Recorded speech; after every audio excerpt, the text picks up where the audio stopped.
自古咧人就離唔開娛樂嘅，所以點解我哋好多中意睇嘅小說、漫畫，最終其實都會搬上大熒幕，可能係由插畫啊，或者係由明星啊，去將呢一套咁樣嘅作品咧重新再演繹一次。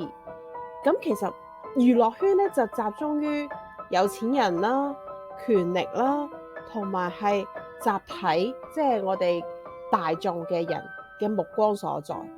所以其實企喺呢啲燈光下邊嘅明星，佢哋個個都唔簡單嘅。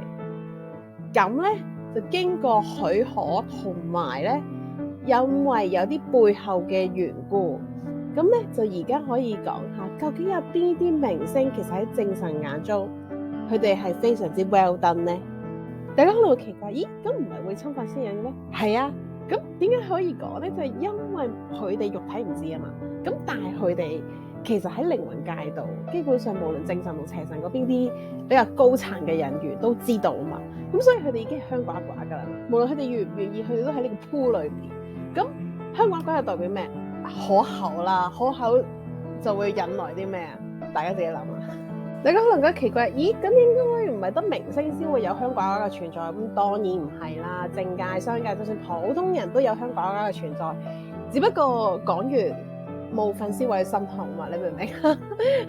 因為粉絲某程度嚟講，就係其中一個集體意識嘅表現。其實佢哋係有一股可以好 positive、好正向，可以同自己嗰間愛豆相輔相成嘅一個互助嘅能力嚟嘅。其實係一個愛嘅其中一個能量表現。咁所以講普通人啱唔啱啊？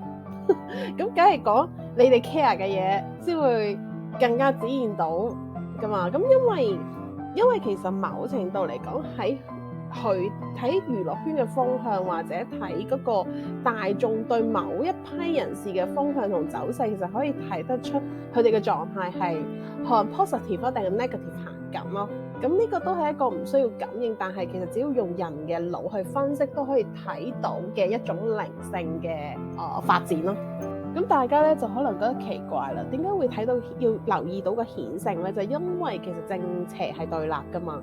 咁有公分自然有業力，咁唔想自己俾人業力嘅話，就會自然要用到中國嘅替身。喺呢方面喺靈性嗰度咧，其實係有顯性嘅。咁信奉邪神嗰啲人肉體知有冇顯性？梗係有啦。首先第一，佢哋可能會用一啲有正冇橫嘅心態養緊鬼仔啊，用佛牌啊，或者係一啲起陰廟之類嗰啲啦。咁大家都知道會有唔好嘅，不過佢哋通常都係未報嘅，真係就覺得唔關我事嘅，因為未有顯性，佢就覺得我係特別噶嘛。通常都係咁樣，所以肉體一定有做嘢嘅。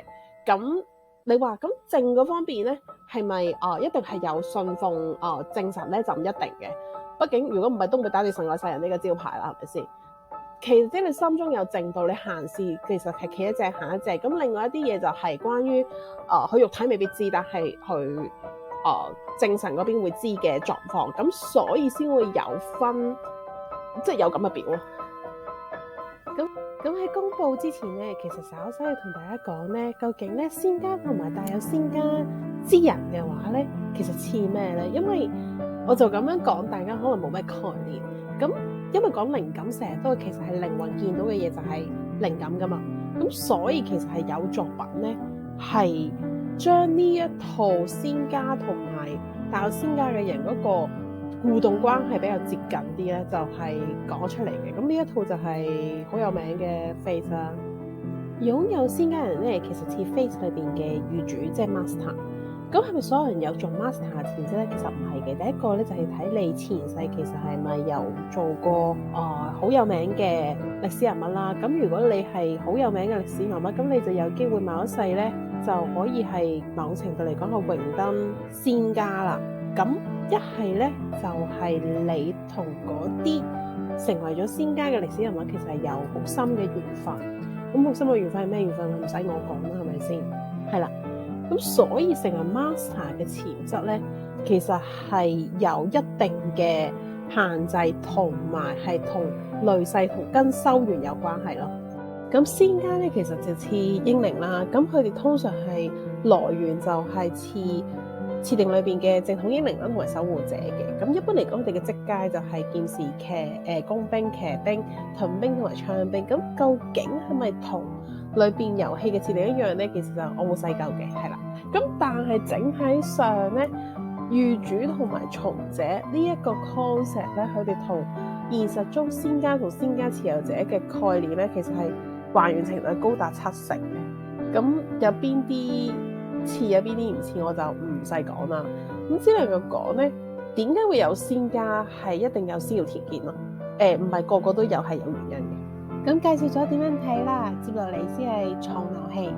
之後我會一連同大家講，究竟唔同地區嘅演藝圈有啲咩人係好得到正常嘅認可咧？